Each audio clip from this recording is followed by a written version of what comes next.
So the question is, can you position yourself for the next economic collapse? Can you survive the next economic collapse?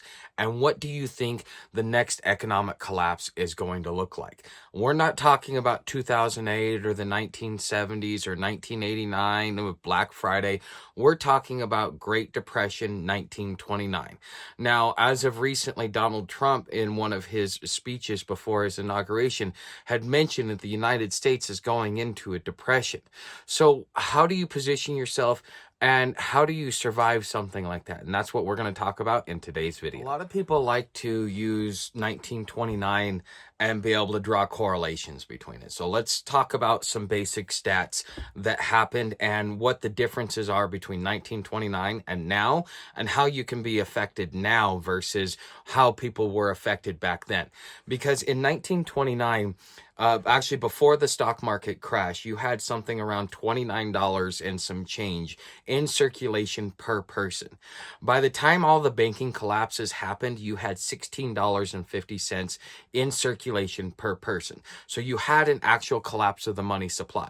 And because of the how many pennies had to go chasing after so many goods, it brought the prices down, and people that paid high prices for things were now in the hole and then could not get new supplies. You had people that were losing their work and stuff like that, but they also had the family farm. At this point in time, the American public was going from a transition of being an agrarian society where we are based off the farm, where although we had 2 million homeless, that was 2 million homeless with an agrarian society where you could go back to the family farm. Those that did not or could not put a roof over their head or could not afford to survive were probably people that their family had sold the farm, they were travelers, whatever it may be. They really didn't have a tie to the land for whatever reason, and so therefore they had nowhere to go. So we had 2 million people. What would that look like today? 2 million people could be easily 90 million Americans based upon the way things are today, because we are so intertwined digitally. There is a major change that is going on between the economy that you and I and most of us that are over 40 grew up in, into the new economy, which is what our children and our grandchildren will have to learn how to survive in. And in the same way we went from being on the farm to being a centralized society in cities, and we kind of got rid of the family farm, we are now transferring over into a new digital realm. Okay, and so, you know, just like anything, is going to be cataclysms, and then there's going to be ramifications for that. And so now we are moving from, because we're seeing this play out in the economy, there is a 40% vacancy in commercial real estate. Why? Because during the pandemic, everybody realized if you had an office job, you could work from home as long as you have an internet and you have a computer. So what's the need to pay rent, to pay for a janitorial company to come in there? What's the need for all these support services that you need to be able to rent that office space? Well, now you get to put that in your pocket and claim it as profit, while still paying your people to work at home. And then what benefit does the employee get? Well, they don't have to pay for daycare. They don't have commute costs. So that cuts hundreds of dollars off of their overall budget, to now they can redirect it towards other things that they may need, or just to be able to survive inflation as it's coming down the road. And so this is the transition that we're having, and this is why we may see an economic collapse. Second thing that you want to look at, and this is real simple: everything in nature, everything in the universe, everything in reality has a cycle. A nation's birth to demise, rise to power, is about 250 years. You have the human lifespan only lasts, was it 78 or 80 or 82 years, something along those lines, and then it decays, it breaks down, because it is something that is meant to only regenerate, only has a certain half-life, as they say within the scientific community, to be able to continue on. So just like everything else has a cycle, whether it be a nation's rise to power, or whether it be, something as simple as an economic system. An economic system generally lasts around 100 years.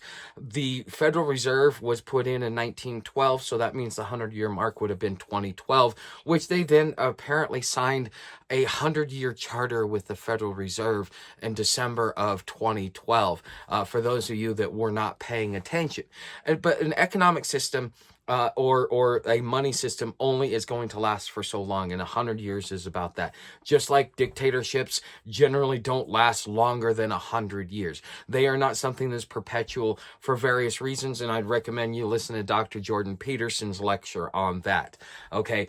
So with all that being said, this is a cycle. It is time to switch from one type of currency, one way of doing economics, because we went from gold and silver to legal tender. Legal tender is nothing more than an unconditional promise to pay at a future date. Okay, and so now all that debt's coming due because it is now that future date, because now they have to collapse that system to be able to start a whole new system.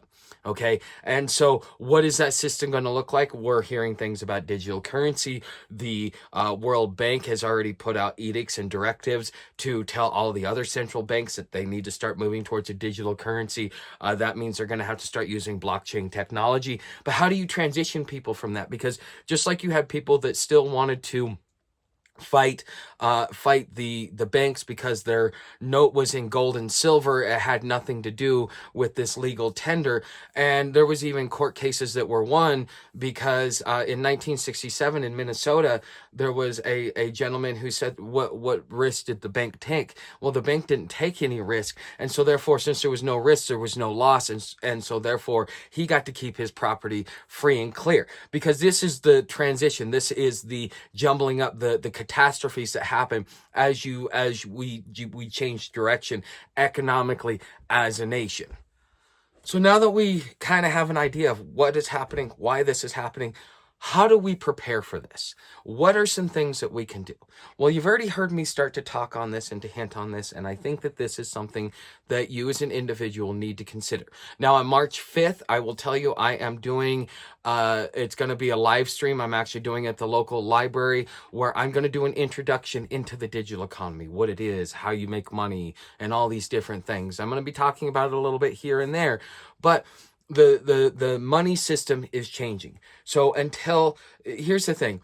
If you have 30% unemployment or 30% homelessness, that means that there's still 70% of people and 70% of society that's still working, housed, and has to live. So does that mean that everything gets wiped out and everything goes away and we're just stuck with rubbles? No, it's not like that. As long as you have a phone, which is a homeless person, you can get a free government phone. This is your entry into your next career, is a free government phone. Now, you only get a gig of data. You're going to have to go to the internet, or go to the library to use the internet.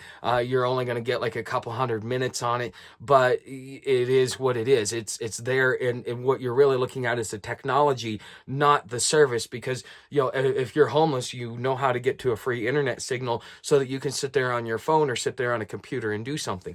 So as long as there is internet and you have some sort of electronic device, whether it be a tablet, a computer, a laptop, or even a cell phone, because I do this channel on an iPhone. Okay, I've been doing it for 2.5 years on an iPhone.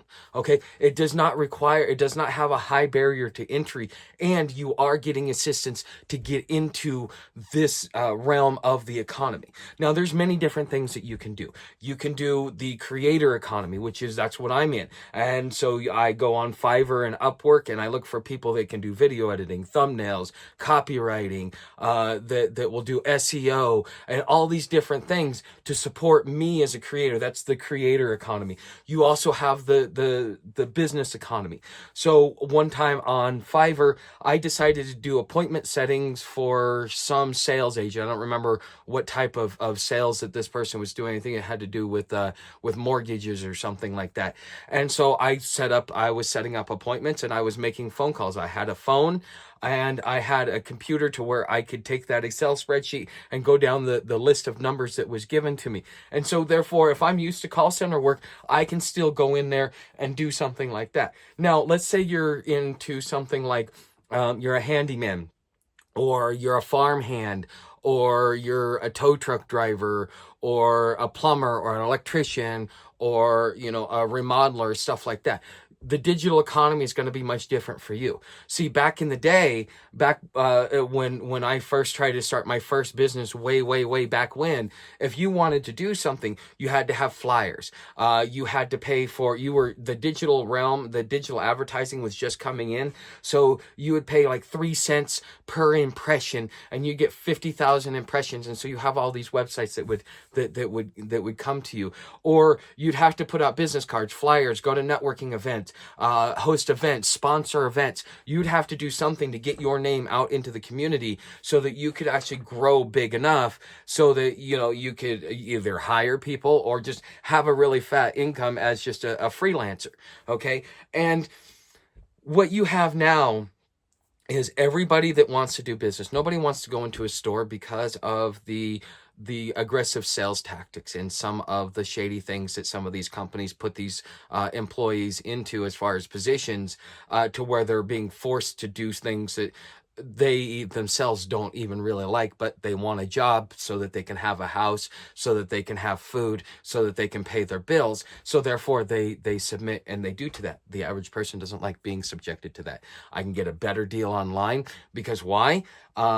They don't have to pay a sales agent. They don't have to pay rent on a store. They don't have to pay insurance on all that. They don't have to pay all this overhead cost. So now it gets passed to you because you're buying it online. So now everybody's incentivized to go online.